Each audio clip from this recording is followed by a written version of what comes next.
응답하실지 보리라 하였더니 아멘. 아멘.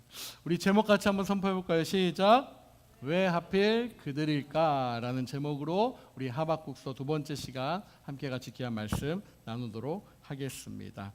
사랑하는 여러분, 낚시에 빠진 사람들은 동네 웅덩이에 고인물만 봐도 어떻게 해요? 마음이 설렌다라고 해요. 자, 낚시에 빠진 사람들이에요.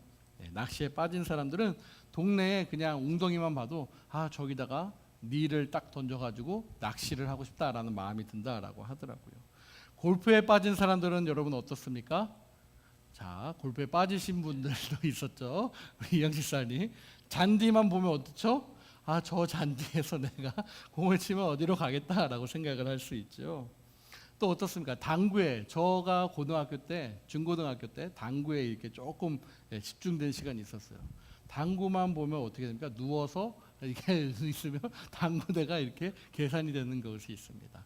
우리 또 사랑하는 최한표 집사님, 탁구에 이제 빠졌을 때 공이 딱딱딱딱 가는 그런 것처럼 생각이 난다라는 것이죠. 우리가 그렇게 관심사를 보고 관심을 생각하는 것처럼 지금 혹시 여러분의 핸드폰을 딱 펼쳐셔서 여러분들의 검색어 1순위 그것들을 한번 지금 보시라는 얘기는 아니고 한번 생각해 보시기 바라요. 그러면 진짜 내가 요즘에 살아가면서 관심을 두고 있는 그 관심사가 거기에 영락없이 기록되어질 것입니다. 보이는 나가 보이지 않는 진짜 나를 증명해가는 하나의 방법이기 때문입니다. 누가복음 6장 45절에 이렇게 이야기를 해요. 제가 말씀드릴게요. 선한 사람은 마음에 쌓은 선에서 선을 내고 악한 자는 그 쌓은 악에서 악을 내나니 이는 마음에 가득한 것을 입으로 말함이라 라고 기록되어 있습니다. 이번 한 주 여러분 살아가시면서 어떠한 말을 하고 사셨습니까?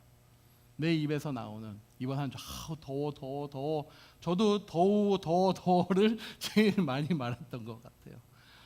내 삶을 한번 돌아보시면서 이번 한 주 여러분들이 또 이렇게 우리의 일주일을 살아가야 될 텐데 한번 여기서 잠깐 쉬시면서 주님의 품 안에서 쉬시면서 수고하고 무거운 짐을 다 내려놓으면서 내가 이번 한 주 어떠한 말을 가장 많이 했는지를 한번 먼저 우리가 말씀 앞에서 우리가 생각해보고 한번 나아갈 수 있기를 간절히 바랍니다. 따뜻한 말 한마디가 사람을 살리는 것처럼 저와 여러분이 예수님의 그러한 마음 또 예수님의 그러한 말들을 하는 하나님의 소망들 되시길 주의 이름을 간절히 축복합니다. 축복합니다. 그 말 속에 어떨까요? 어떤 사람들을 보면 비난을 하게 돼요. 비난하고 판단하고 이야기하는 것이 어떻게 보면 되게 편한 우리의 그러한 습성이 있다라는 것이죠. 그런데 비난하기에 앞서서 하나님이 우리를 바라봤을 때 어떠한 마음이셨는가를 한번 생각해 보면 긍휼한 마음으로 하나님이 우리를 보셨다라는 것을 알 수 있습니다. 모든 성장에 여러분 필요한 요소가 있어요. 우리 사랑하는 우리 예린맘, 예린이가 커가는데 가장 필요한 게 뭘까요? 잘 먹고 뭐 하는 것도 중요하지만 뭘까요? 사랑입니다. 그렇죠? 엄마가 줄 수 있는 사랑, 아빠가 줄 수 있는 사랑이 반드시 필요해요. 그리고 누군가로부터 내가 사랑을 받고 있다라고 그 느끼는 아이의 정서가 가장 완벽하게 성장시키는 동력이다라는 것이죠. 보다 잘 성장하려면 사랑 중에서도 어떠한 사랑이 제일 우선돼야 될까? 바로 조건 없는 사랑이다라는 거예요. 그 조건 없는 사랑을 받은 사람들이 어떻게 해요? 결국에는 아름답게 성장한다라는 사실입니다. 사랑 여러분 어떻습니까? 요즘의 사랑을 보면 참 제가 죄송하고 또 부끄럽고 또 교회에서조차 그 사랑이 어떠한 사랑이죠? 조건이 달린 사랑들이 참 많다라는 것을 보게 됩니다. 어디 가나 그 조건 없는 사랑을 기대하는 것이 그렇게 찾기가 쉽지 않다라는 것을 한 번쯤은 저와 여러분이 고민도 하고 알 수 있다라는 것이죠. 바라기는 우리 공동체가 우리 라이트하우스 얼반의 공동체가 그런 조건 없는 사랑에 시발점이 되는 그러한 놀라운 하나님의 사랑의 그런 폭포수 같은 은혜의 자리가 되길 주의 이름으로 간절히 축복합니다. 축복합니다. 우리가 그러한 사랑을 입은 사람들이기 때문에 그런 거죠.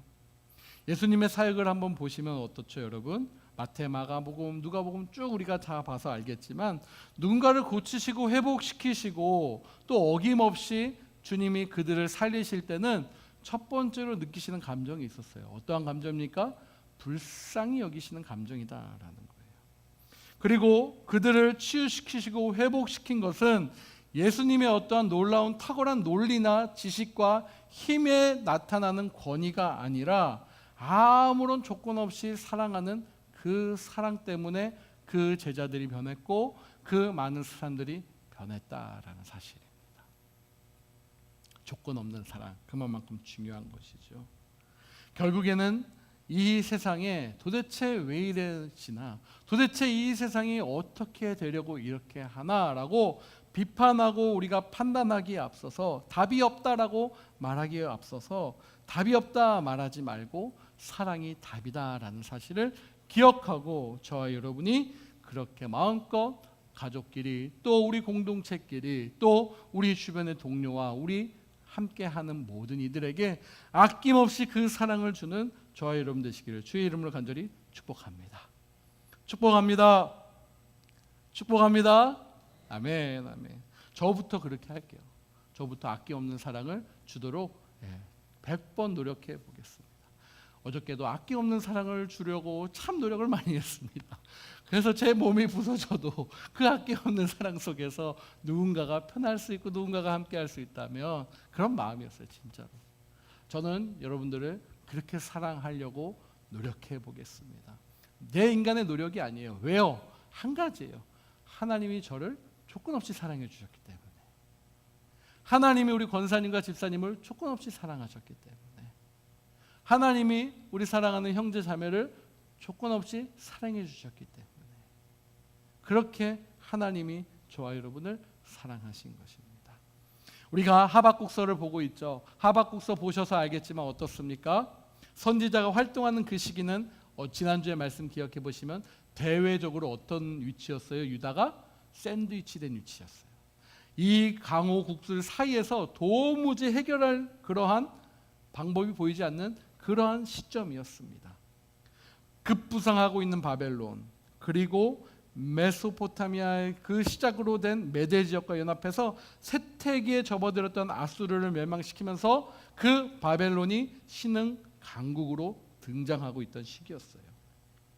그때 또 하나님은 하나님의 때에 요시야를 통해서 종교개혁을 일으켰다 만큼 그렇게 놀랍게 회복을 시켰던 왕으로서 그 나라를 다스렸으나 이후에 많은 왕들이 어떻게 돼요? 그 왕의 그 가르침과 사랑을 잊어버린 채 폭력과 착취로 그렇게 시대를 망해가고 있었던 그 시기였습니다. 공의로우신 하나님이 계신데, 하나님 공평하신데 어찌해서 이런 상황이 방치될까? 왜 하나님은 이런 상황에서 아무 말 없이 침묵으로만 일관하는 것처럼 도무지 이해할 수 없었던 한 선지자가 있었어요. 그게 누구였다고요? 하박국입니다. 도대체 하나님이라고 계시는 건가? 도대체 하나님 뭐 때문에 지금 가만히 계시는 건가? 도무지 이해할 수 없는 상황 때문에 하박국은 삶의 현장이 아닌 하나님의 약속의 말씀과 판이하고 이에 근거된 신앙이 아무런 능력이나 힘이 발휘되지 못함을 바라보면서 답답해했던 거예요. 더 쉽게 얘기하면 하나님 강하신 분인데 하나님 지금 뭐 하고 계시냐라고 그 답답함을 가지고 하박국이 하나님께 지금 소리치고 있다라는 것입니다.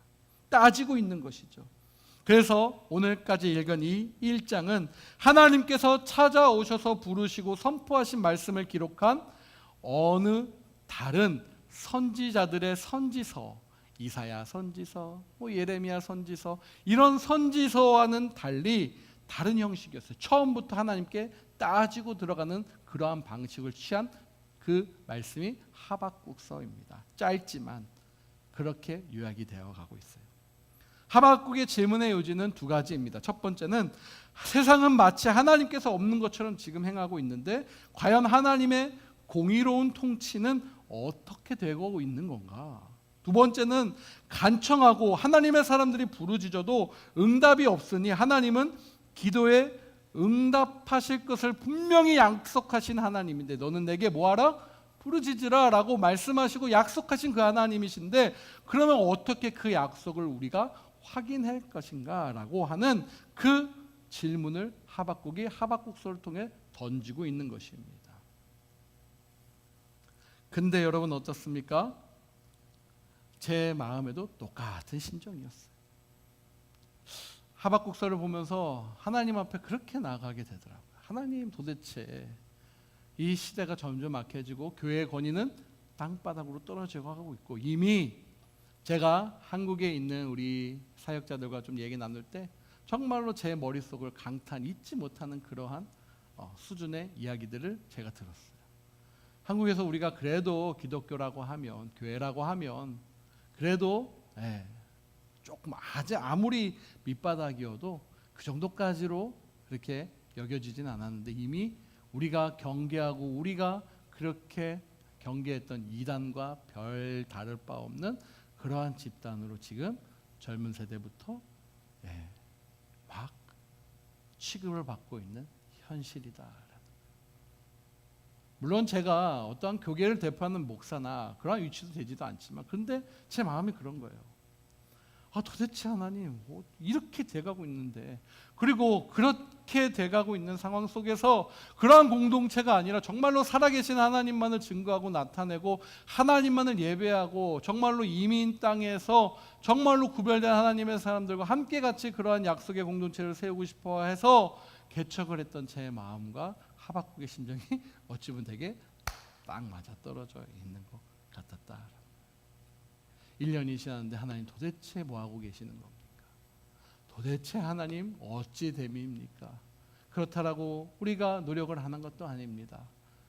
뭐 부족하다면 부족할 수 있겠지만 그래도 하나님 나름 있는 범위 안에서 최선을 다해서 우리 귀한 성도들과 함께 같이 가고 있는데 도대체 하나님 언제까지입니까? 어느 때까지입니까? 라고 그렇게 질문하는 모습과 제 마음이 어떻게 되죠? 이렇게 우리 예린이가 대답하네요. 이게 딱 캡처가 돼가고 있는 것 같더라고요.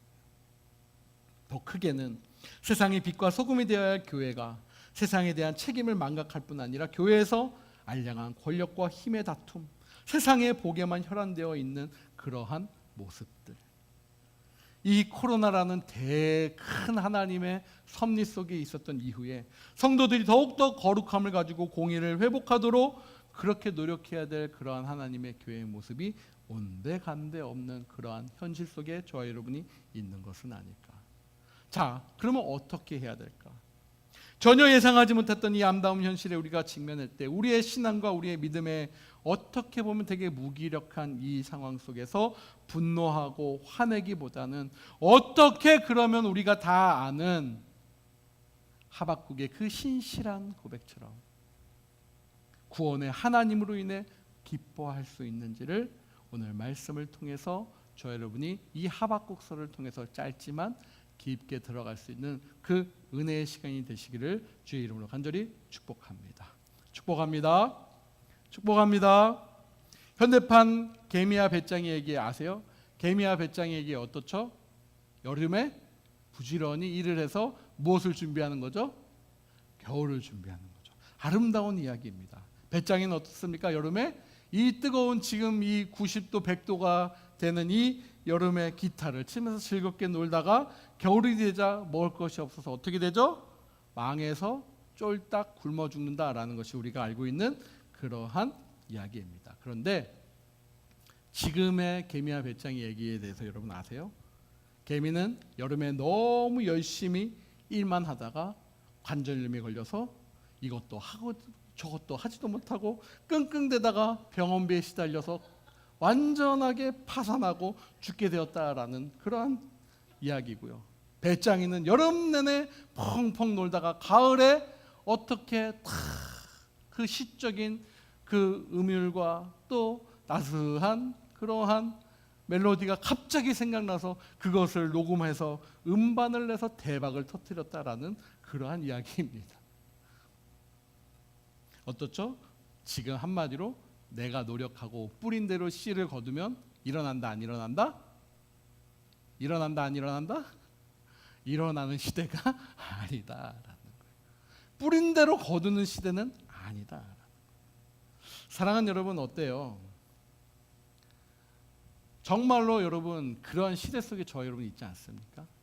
노력을 해요. 정말로 바른 길로 나는 가려고 해요. 근데 그렇게 가다 보니까 어떻게 돼요? 나만 바보처럼 느껴지고 나만 도대체 이 세상에서 살아가는 게 맞는가라는 그러한 의문과 그러한 혼돈이 더 심해지면 심해지지 덜한 시대에 저와 여러분이 있지 않다라는 거예요.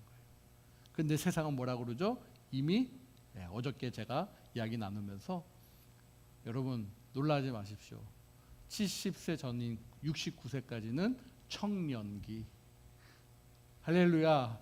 우리 청년 최한표 집사님, 우리 청년 최혜경 권사님, 아주 팔팔한 청년인 우리 총철 형제님, 69세까지 청년, 70세부터 95세까지 장년, 이렇게 유엔에서 정의를 내렸다라는 거예요. 어때요? 시대가 그렇게 흘러가고 있다라는 거예요. 여러분 정말로 그래요. 정말로 뭐 생명을 우리가 결정지을 수도 없고 하나님 분명히 하나님의 시간에 맞게끔 세팅하시고 끌고 가시지만 이미 우리도 알다시피 생명의 그 기간들이 많이 늘어나 있다라는 것을 알 수 있죠. 어떻습니까? 길면 좋을 것 같지만 그러지 못하고 부조리한 모습을 더 보면 보고 있지 더 좋아지는 모습을 보고 있지는 않다라는 거예요.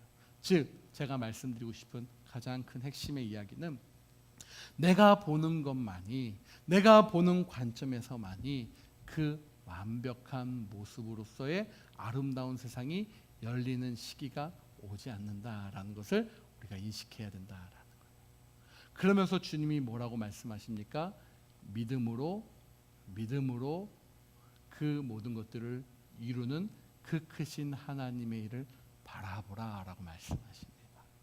그러면 더할 나위 없이 저와 여러분이 갖춰야 될 100세까지라고 인생을 펼쳐놨을 때 저와 여러분이 하나님께서 보이는 것으로만은 살 수 있는 시대가 아님을 깨닫게 하셨다면 저와 여러분이 무엇을 더 강하게 유지해야 될까? 바로 보이지는 않지만 선하게 역사하시는 하나님의 그 믿음을 믿음의 눈으로 바라보는 그 능력의 사람들 되시길 주의 이름으로 간절히 축복합니다. 그 능력을 위해서 교회는 부지런히 그 보이지는 않지만 하나님은 살아계시고 하나님은 역사하시고 하나님은 우리 상에 긴밀히 나타내신다라는 그 믿음의 고백을 살아내는 하나님의 성도들이 있다면 우리 교회는 이 시대 속에서 더욱더 하나님의 손길로 사용될 줄 저는 믿습니다. 그것이다라는 것이죠. 자, 하박국의 태도를 살펴보죠. 도대체 왜 그러냐라는 거예요. 자, 12절에 한번 우리 말씀 싹싹싹, 오늘 설교 짧습니다. 미리 말씀드려요. 12절 말씀은 길지만 여러분들에게 전달되는 내용을 짧습니다. 한번 같이 읽어보죠. 시작. 선지자가 이르되 여호와 하나님 나의 거룩한 이시여 주께서는 만세 전부터 계시지 아니하시나이까 우리가 사망에 이르지 아니하리다. 여호와여 주께서 심판하기 위하여 그들을 두셨나이다. 반석이시여 주께서 경계하기 위하여 그들을 세우셨나이다 라고 저렇게 나와 있습니다. 자, 이 얘기가 무엇이냐? 바로 하박국은 하나님에 대해서 지금 이야기하는 거예요. 여러분 하나님 누구신지 되게 궁금하시잖아요. 그렇죠? 국철은 이제 궁금하시죠? 예. 그래서 우리 조금 아시는 분들 하나님 어떠신 분인지 대충 아는데 저 말씀인 거예요. 하박국이 이야기하는 거예요. 하나님은 저런 하나님이셔라고 지금 말씀하고 있는 겁니다.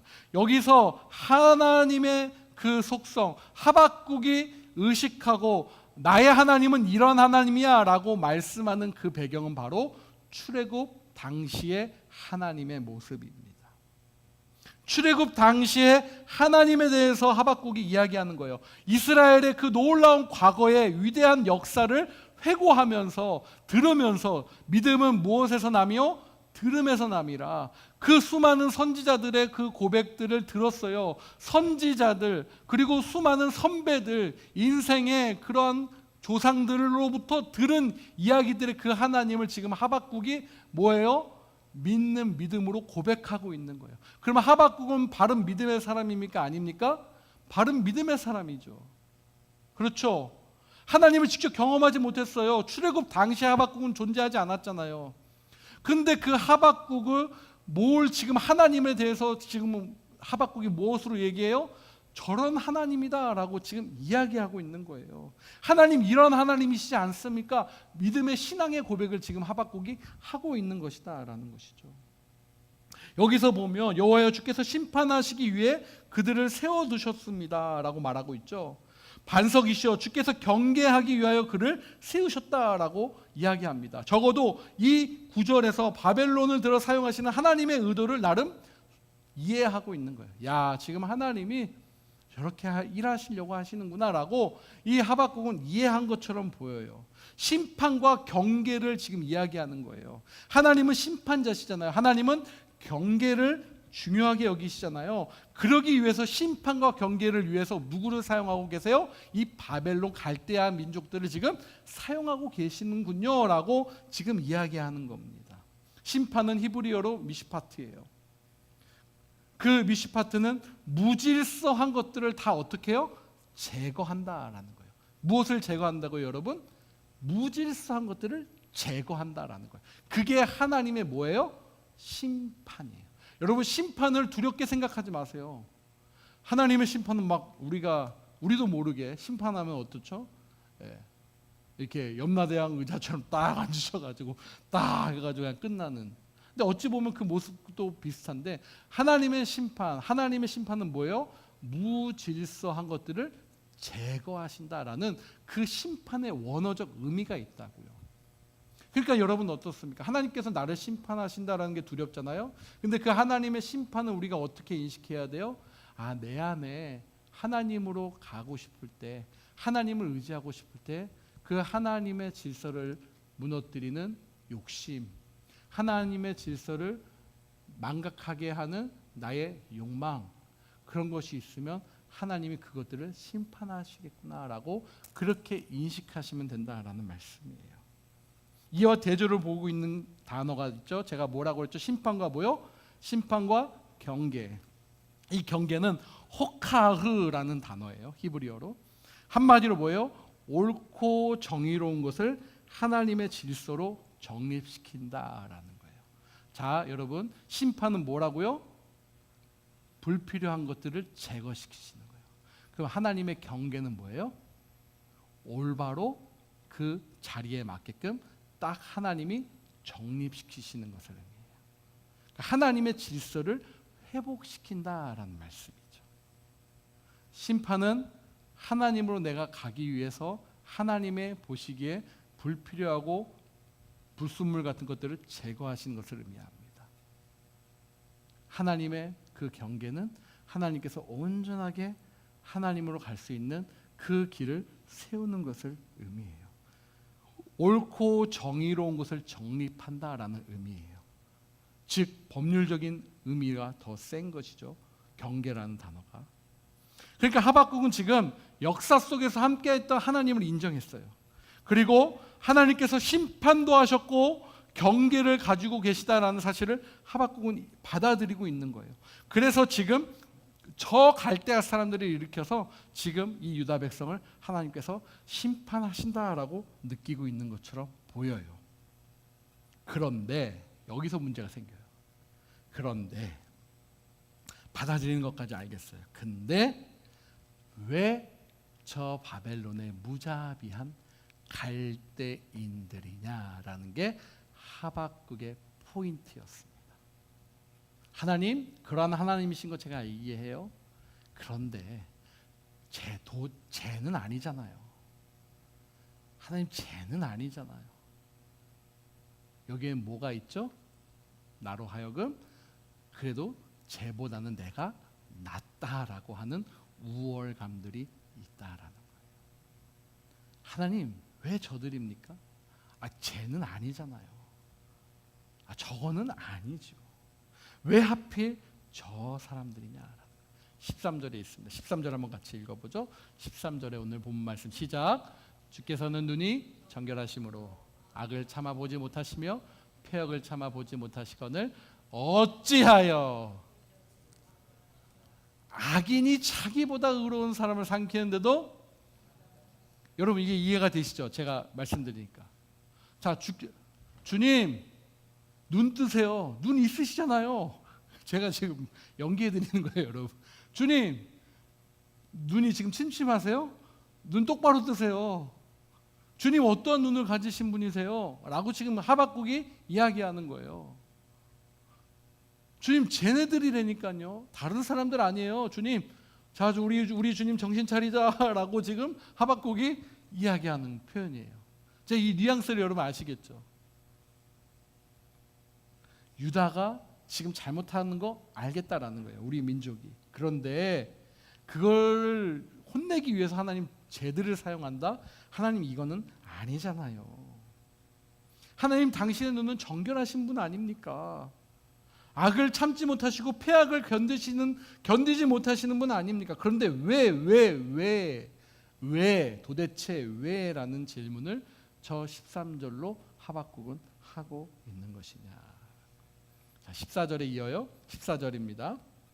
14절 시작.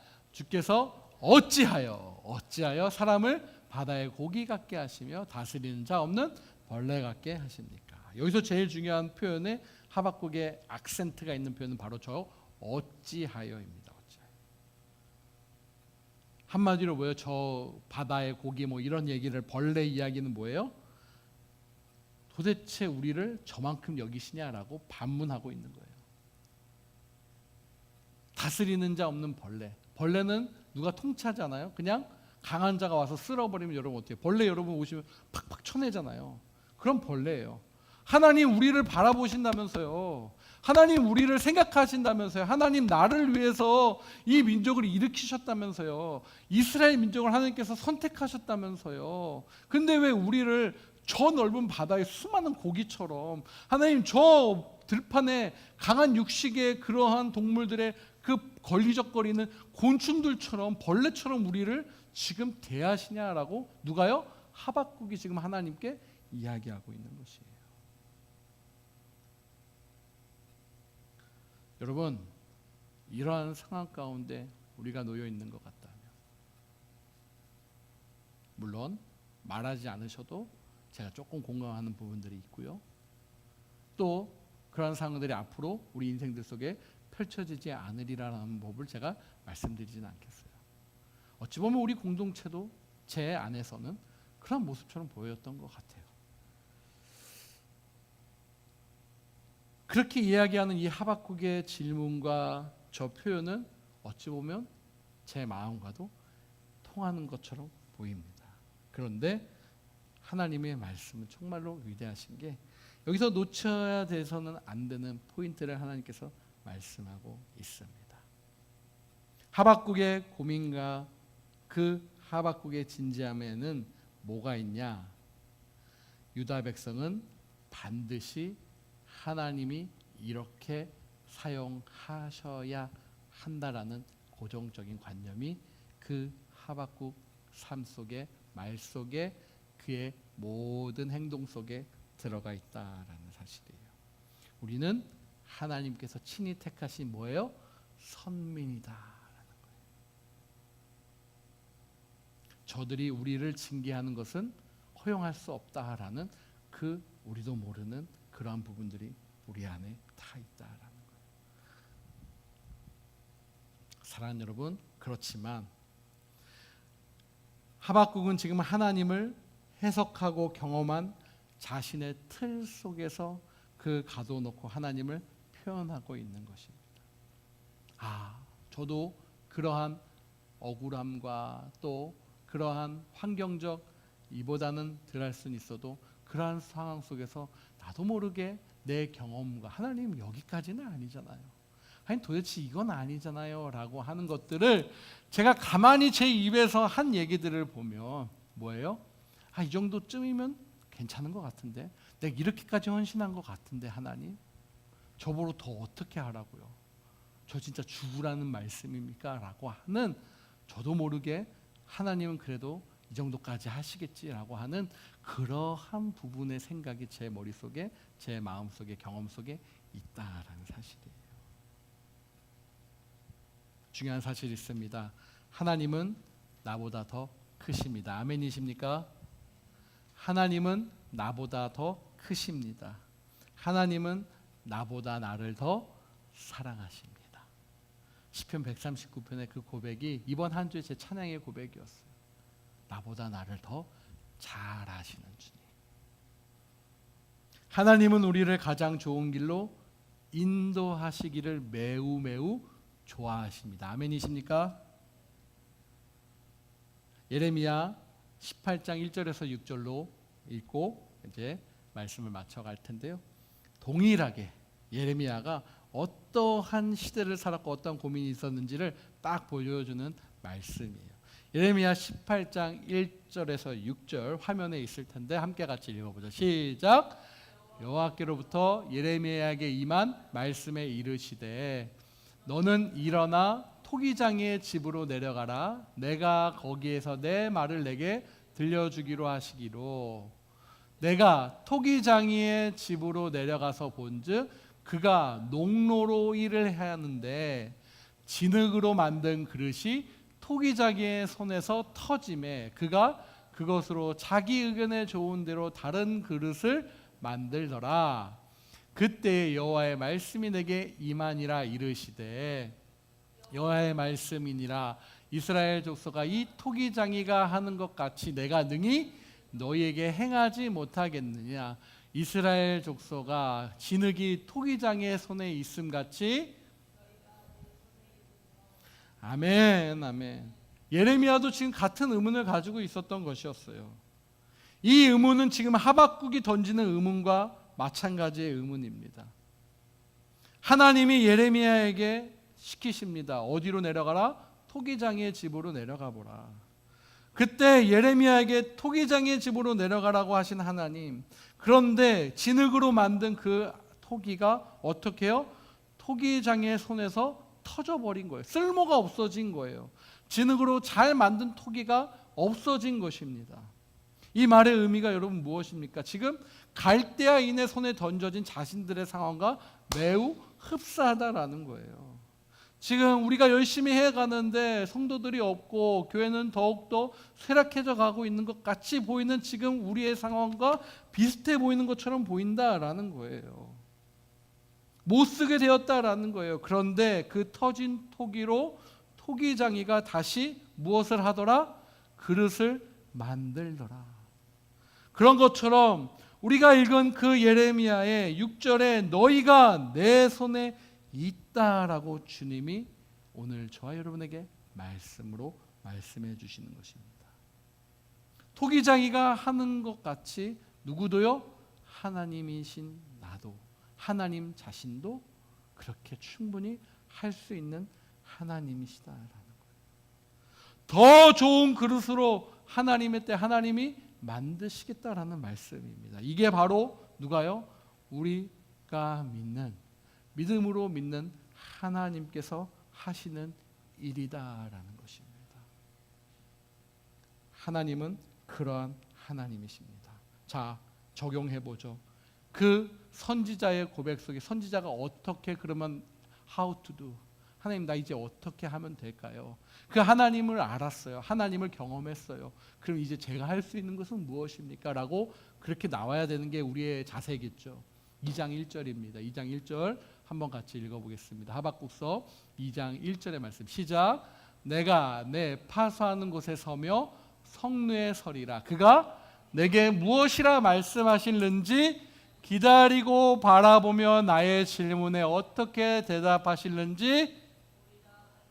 아멘. 다시 한번 읽어보겠습니다.